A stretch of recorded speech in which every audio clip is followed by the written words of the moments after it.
4 महीने से देश में थल सेना प्रमुख का पद खाली रखने वाली नरेंद्र मोदी सरकार अब अग्निवीर प्रवेश योजना लाने वाली है। सेना में भर्ती के लिए अब एक तरीके से कॉन्ट्रैक्ट किलर्स हायर किए जाएंगे। जो भर्ती का फॉर्मेट देखने के बाद लग रहा है कि सरकार 3 सालों के लिए युवाओं को हायर करेगी, आतंकवाद प्रभावित, नक्सल प्रभावित और उग्रवादी प्रभावित इलाकों में उनको भेजेगी, उनसे काम करवाया जाएगा और उनको पूरी तरह से उसको डोमिनेट करने के लिए भेजा जाएगा। आईटी सेक्टर में उनसे काम लिया जाएगा और 3 साल बाद उनको कार्य मुक्त कर दिया जाएगा। कहा जा रहा है जो टॉप ब्रेन्स होंगे उनको सेवा में आगे बहाल रखा जाएगा। अगर आपको इससे खतरे नजर नहीं आ रहे हैं तो आप होमगार्ड भर्ती एक बार देख लीजिए। होमगार्डों की भर्ती भी जब पुलिस में भर्ती पूरी तरीके से उन्होंने कहा कि हम डेली बेसिस पर भर्ती करेंगे, वही चीज नजर आया था। और आज होमगार्डों की हालत हिंदुस्तान में क्या है, जगह जगह पर वो अपनी बीवी के कपड़े धोने से लेकर के हिंदुस्तान के किन किन लोगों के कपड़े धोते हैं, आप उसकी कहानी जान सकते हैं। उसके जरिए समझ सकते हैं कि हिंदुस्तान में सेना में अब क्या किया जा रहा है। 3 वर्षों के लिए एक तरीके से होमगार्ड जैसे पुलिस में भर्ती किए जा रहे हैं, उसी तरह के लोगों को भर्ती किया जाएगा। और सरकार इसको सुधारों को जमीन पर उतारने का दावा करने की बात कर रही है।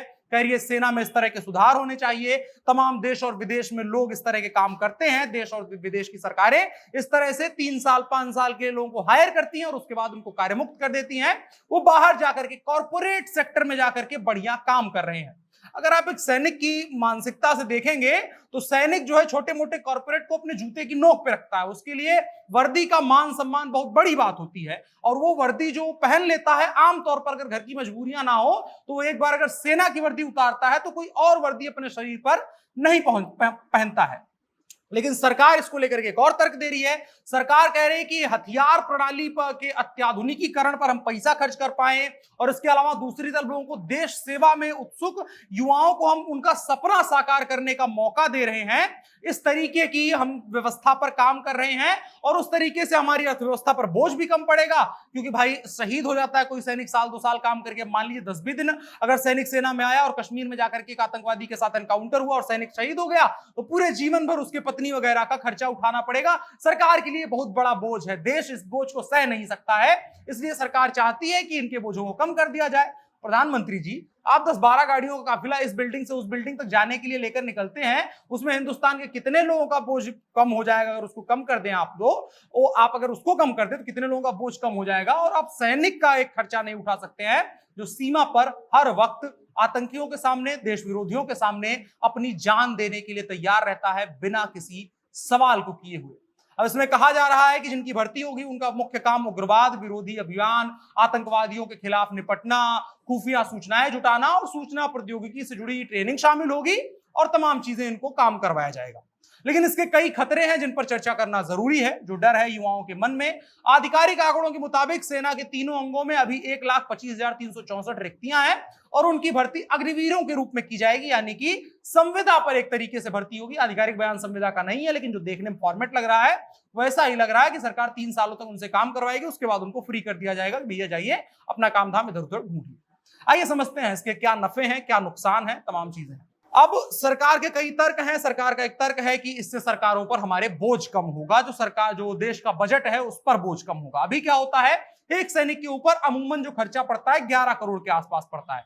सरकार का मानना है इससे बहुत गुना कम जो है खर्चे में हम देश में सैनिक लेकर के आ सकते हैं। दूसरा तर्क है कि एवरेज एज कम होगी सेना की। माना जाता है कि कोई 35 साल का हुआ, 40 साल का हुआ, उसके बाद भी सेना में काम करता रहता है तो सेना की एवरेज एज बढ़ जाती है और उसमें बूढ़े सैनिक भी हो जाते हैं और इस तरीके से सेना कमजोर नजर आने लगती है। ये सरकार का तर्क है। और इसके अलावा उनका कहना है कि यहां से निकले युवाओं को कॉर्पोरेट वर्ल्ड में नौकरी मिलेगी। अब कितने दिनों तक ये नौकरी कॉर्पोरेट वर्ल्ड में मिलेगी और क्या हिंदुस्तान का कॉर्पोरेट वर्ल्ड इतना सशक्त हो चुका है कि वो नौकरी देगा? क्योंकि सेना की एक अलग तैयारी है, कॉर्पोरेट वर्ल्ड में जो सिक्योरिटी एजेंसीज में लोग काम करते हैं उसकी तैयारी करने वाले युवा अलग हैं। उनके ख्वाब शुरू से ही ऐसे नहीं होते हैं। 10-12-15 हजार की नौकरी करते हैं वो लोग और आप यहां पर सैनिक को रिटायर करने के बाद कहेंगे आप 15 हजार की जाके नौकरी करिए और उसके बाद घर चलाइए। ये सरकार का दावा है। सरकार का दावा यह भी है कि मेडिकल फैसिलिटीज पे जो खर्चा होता है वो हमें खर्चा नहीं करना पड़ेगा और इसके अलावा जो लंबे वक्त तक सैनिक को तमाम सुविधाएं देनी पड़ती हैं उस पर खर्च नहीं होगा और ये जो खर्च बचाया जाएगा उससे सेना का आधुनिकीकरण किया जाएगा, जिससे देश की सेना हमारी मजबूत होगी। ये सरकार का तर्क है नफा का। अब जो नुकसान का तर्क है वो आम जनता का है। जो जवान, जो लड़के कक्षा 12वीं पास करते ही, 10वीं पास करते ही सेना की तैयारी में जुट जाते हैं, सुबह शाम आप अगर गांव के इलाकों में जाएंगे, शहरी थोड़ा सा छोड़ेंगे जैसे, तो वहां पर आपको हर गांव के बाहर सड़क पर 10, 12, 15, 20, 50 युवा दौड़ते हुए नजर आ जाएंगे और बड़े गर्व से वो कहते हैं हम सेना की तैयारी कर रहे हैं। उनके कुछ तर्क है। अब सबसे पहला कि जब कोई सेना में जाता है तो जो कॉन्ट्रैक्ट साइन होता है उसके मुताबिक ये चीज होती है कि आपको तमाम सुविधाएं ये दी जाएंगी और आप अगर शहीद भी होते हैं तो आपके परिवार का लुक आफ्टर किया जाएगा। लेकिन अब सवाल बनेगा कि 3 साल के बाद कोई सुविधा देने की बात नहीं की गई है, तो शहादत के बाद उनके परिवारों का क्या होगा? और इसके अलावा दूसरा सवाल जो है और बड़ा सवाल है कि उनका शोषण होगा। शोषण कैसे होगा उसको समझने के लिए आपको समझना होगा कि बहुत साल पहले पुलिस के साथ भी ऐसा किया गया था। कहा गया पुलिस में बड़ा खर्चा बढ़ रहा है, उतनी जरूरत नहीं है हमें लोगों की, या खर्चा बढ़ रहा है उसको कम करने के लिए हम डेली बेसिस पर लोगों को भर्ती करेंगे। उसको नाम दिया गया होमगार्ड भर्ती की गई। होमगार्ड भर्ती किए गए। अब आज होमगार्ड क्या करते हैं? होमगार्ड के 2-3 प्रमुख काम होते हैं। पहला, होमगार्ड गाड़ियां चलाते हैं अफसरों की और उनके यहाँ जिनको ड्यूटी मिल जाती है उनकी बीवियों को जाकर के शॉपिंग करवाते हैं, बच्चों को स्कूल छोड़ते हैं, तमाम तरह की जलालत झेलते हैं।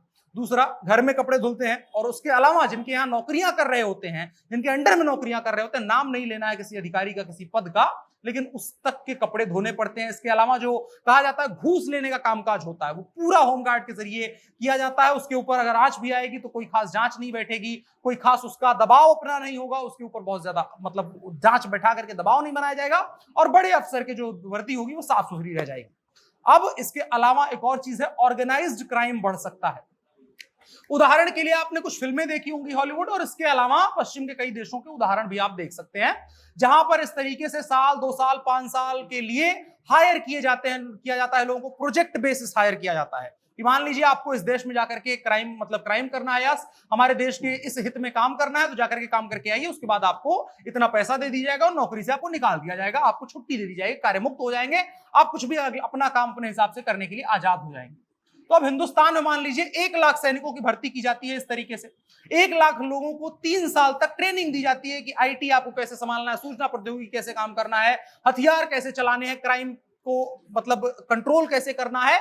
अगर किसी को क्राइम कंट्रोल करना आ जाएगा तो उसे क्राइम बढ़ाना भी आ जाएगा। तो इस खतरे को लेकर के सरकार को शायद और गंभीरता से सोचने की आवश्यकता है। जो सरकार कह रही है कि 2 साल से हमने ये सोच करके रखा था, ये 2 साल का सोचा हुआ फैसला लगता नहीं है, ये लगता है 3 दिन का फैसला है, बस ऐसे ही मन हुआ कि साहब ऐसा कर देते, इस तरह का सोचा हुआ फैसला है। क्योंकि अगर 1 लाख युवा हिंदुस्तान के 10 राज्यों में पहुंच जाते हैं, 10-10 हजार लोग अलग अलग राज्यों में बढ़ जाते हैं और फिर वो एक अपना ग्रुप बनाते हैं और ऑर्गेनाइज्ड क्राइम की तरफ बढ़ जाते हैं, उसको कंट्रोल करने का आपके पास ऑप्शन क्या होगा? हमेशा से मिलिट्री जो है, जो पुलिस है स्टेट की, उससे सुपीरियर मानी जाती है। अब मिलिट्री आकर के अगर पुलिस के खिलाफ काम करने लगेगी तो पुलिस तो उससे आगे नहीं निकल पाएगा ना। पुलिस के पास वो इंटेलिजेंस नहीं है, पुलिस के पास वो ट्रेनिंग नहीं है, पुलिस उतनी चुस्त दुरुस्त नहीं है। और अगर ऑर्गेनाइज्ड क्राइम बढ़ेगा तो उसको कंट्रोल करने का ऑप्शन क्या होगा? मतलब वायलेंस के बदले वायलेंस आप पूरा हिंदुस्तान को अमेरिका बनाने के लिए मिर्जापुर वाला फॉर्मूला अपनाने जा रहे हैं। तो इन तमाम चीजों पर सरकार को सोचना चाहिए। बाकी खबर यह है कि रक्षा मंत्रालय की इस सप्ताह की जो ब्रीफिंग हुई है उसमें अग्निपथ प्रवेश योजना की चर्चा हुई है।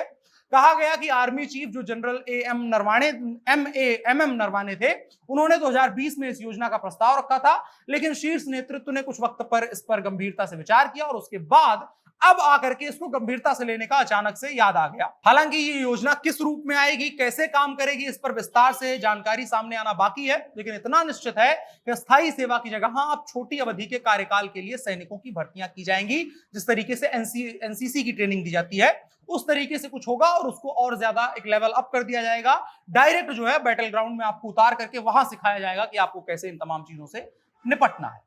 बहुत सारे सवाल हैं और बहुत सारे इसके खतरे हैं और सरकार परमानेंट भर्ती के लिए नहीं कर रही है। तो जो एक देशभक्ति का जज्बा कहा जाता है, और देशभक्ति का जज्बा के साथ में जब पैसे की बात आती है, लाइफ सिक्योरिटी की बात आती है, तभी कोई देशभक्ति के लिए जाता है। नहीं तो आप कह दीजिए कि हिंदुस्तान में हमको 100 बोतल खून की जरूरत है इस जिले से, और वहां पर आप 1000 लोगों को पकड़ के लेके आइए, 100 लोग आप इकट्ठा नहीं कर पाएंगे कि खून दे दीजिए, तमाम बहाने निकल करके सामने आ जाएंगे। तो देशभक्ति इकलौता फैक्टर कभी नहीं हो सकता है। कम से कम आज के जमाने में अगर प्रैक्टिकल होकर के सोचा जाए तो सेना में जाने के लिए लाइफ सिक्योरिटी बहुत बड़ा सवाल होता है, परिवार की सिक्योरिटी बहुत बड़ा सवाल होता है, और मिलने वाली सुविधाएं बहुत बड़ी सवाल होती हैं। उन सुविधाओं से आप वंचित करेंगे तो एक मोहभंग वाली स्थिति में पहुंच सकते हैं, जो भारतीय सेना के लिए, भारत की सुरक्षा के लिए तमाम अलग अलग एंगल से सोचे तो वो कतई सही नहीं है। बाकी सरकार क्या सोचती है इसको लेकर के देखने वाली बात होगी।